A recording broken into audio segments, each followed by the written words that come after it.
Hello everyone and welcome back to my channel. I hope you're all well. So in this video we are going to be reviewing the recently released Netflix movie Vampires vs. the Bronx. Now this is a bit of a comedy horror thriller movie which explores a vampire group of people entering a particular neighborhood and teenagers trying to stop them.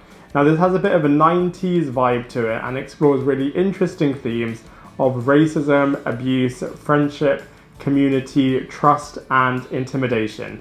Now it is an enjoyable movie. It does feel a lot more like a TV movie that won't necessarily shock and amaze you, but it is a fun ride from start to finish, and I'm going to be breaking down everything to do with Vampires vs. the Bronx in this movie review.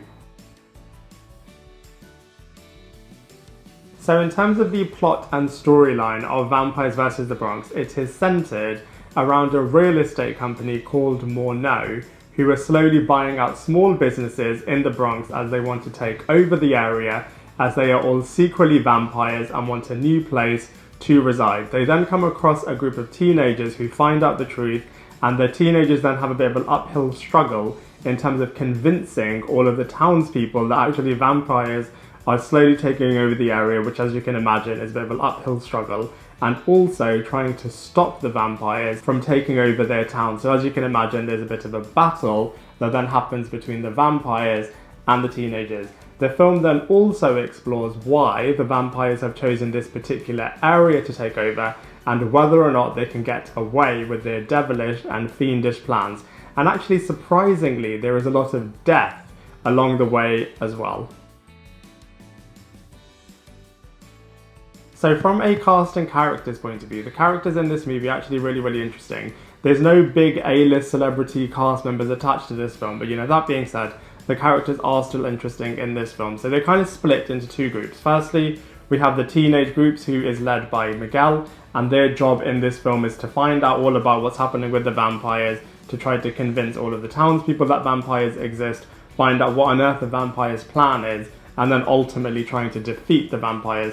And like I said, the teenage characters are really interesting because there's another group of characters that are the older gang in the Bronx area, and they try to make the life of the teenage characters very difficult. So there's kind of multiple challenges for the teenage group, which is really interesting. We then have the actual vampires themselves, and actually they don't have that much character development. Apart from one or two, I won't spoil who they are, but the vampire group of army, they don't have that much character development in there. Then there's two final characters. Firstly, we have Sarah Gayden, who plays the character of Vivian, who you don't know whether or not you can trust. And then we have Shea Wiggum, who plays the character of Frank, who similarly seems very mysterious and you don't know whether or not you can trust him either. So from a cast and characters point of view, the characters are really interesting. And like I said before, whilst there's no big A-list celebrity attached to this movie, the cast and characters are actually pretty decent in this movie.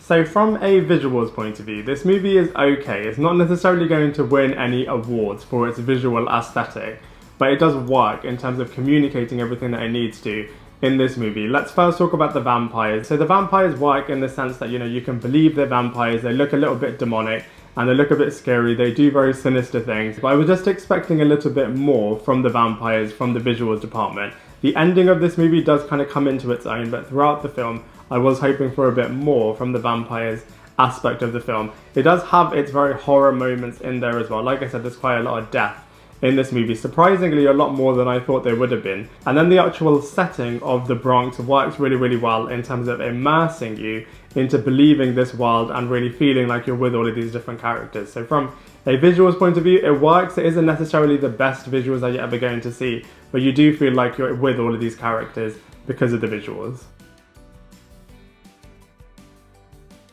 So from a comparisons point of view, there's quite a lot of aspects of this movie that you can compare to other films and movies out there. So firstly, the teen aspect of this film in terms of a group of teenagers trying to save their town, trying to stop the big real estate villains out there, definitely feels very similar to Hey Arnold the movie. The vampires aspect of this film definitely feels very akin to Buffy the Vampire Slayer, to the Twilight series, and also to a bit of a teenage version of Blade as well. Actually, Blade is referenced quite a lot in this movie as well. They definitely take a lot of inspiration of how to stop all the vampires from the Blade franchise. And then also, like I said before, there's quite a lot of racism undertones in this movie as well that I would compare to Get Out and the recently released Lovecraft Country as well. So actually from a comparisons point of view, there's quite a lot of comparisons that you can make for vampires versus the Bronx.